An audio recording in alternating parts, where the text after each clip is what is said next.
The National Electrical Code, or NEC, addresses the use of different wire gauges within a single circuit, specifically when conductors are used in parallel.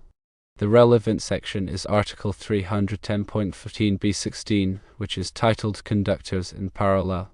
This section provides specific guidelines that must be followed to ensure safety and compliance. The core principle outlined in Article 310.15b16 is that conductors of different sizes can indeed be used in parallel. However, this is contingent upon meeting certain critical conditions. First condition is that all conductors used in parallel must be of the same material. This means you cannot mix copper conductors with aluminum conductors in the same parallel run. The code mandates that all conductors be either copper or aluminum. This is to prevent issues arising from differing conductivity and thermal expansion rates between dissimilar metals, which could lead to overheating or loose connections. The second crucial condition is that the combined ampacity of the parallel conductors must be sufficient to carry the total load served by the circuit. Ampacity refers to the current carrying capacity of a conductor, which is determined by its size, insulation type, and operating temperature. The NEC provides ampacity tables, such as Table 310.16, that list the allowable ampacities for various conductor sizes and insulation types.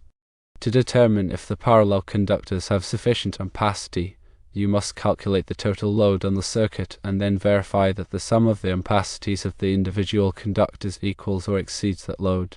For example, if a circuit requires a total ampacity of 100 amps, you could use 2 parallel conductors each rated for 50 amps, or 3 conductors each rated for approximately 33.33 amps, provided all other requirements are met. Several other important considerations apply when using conductors in parallel, which are not explicitly mentioned in the quoted portion of Article 310.15b16 but are essential for safe and code-compliant installations. Firstly, all parallel conductors must have the same length. This is crucial to ensure that the current is evenly distributed among the conductors. If the conductors have different lengths, the shorter conductors will have lower resistance and will carry a disproportionately larger share of the current, potentially leading to overheating and failure. Secondly, all parallel conductors must have the same insulation type. This is to ensure that the conductors have similar temperature ratings and that their insulation will degrade uniformly under heat. Mixing insulation types could result in one conductor's insulation failing prematurely, leading to a short circuit or ground fault. Thirdly, all parallel conductors must be terminated in the same manner. This means that all conductors should be connected to the terminals using the same type of connectors and with same torque. This is to ensure that all connections are secure and that the current is evenly distributed at the termination points. Fourthly, the overcurrent protection device, such as a circuit breaker or fuse, must be sized appropriately to protect the parallel conductors. The overcurrent protection device should be sized no larger than the ampacity of the smallest conductor in the parallel run, unless otherwise permitted by the NEC. This is to ensure that the conductors are protected from overloads and short circuits. Fifthly, it is generally recommended to avoid using more than 3 or 4 conductors in parallel for practical reasons. As the number of parallel conductors increases, the complexity of the installation and the potential for errors also increase. Additionally, it can be difficult to ensure that all conductors are properly terminated and that the current is evenly distributed among them. Sixthly, the NEC also addresses the minimum size of conductors permitted to be used in parallel. Typically, conductors smaller than 1/0 American wire gauge, or AUG, are not permitted to be used in parallel, except in specific situations, such as control circuits or signaling circuits where smaller conductors are necessary. This is because smaller conductors are more susceptible to damage and have lower ampacities, making them less suitable for parallel applications. Seventhly, when running conductors in parallel, it's important to consider the effects of bundling and proximity. When multiple conductors are bundled together or run in close proximity, their ampacity must be derated to account for the increased heat buildup. The NEC provides derating factors in Table 310.15b3 that must be applied when conductors are bundled or run in close proximity.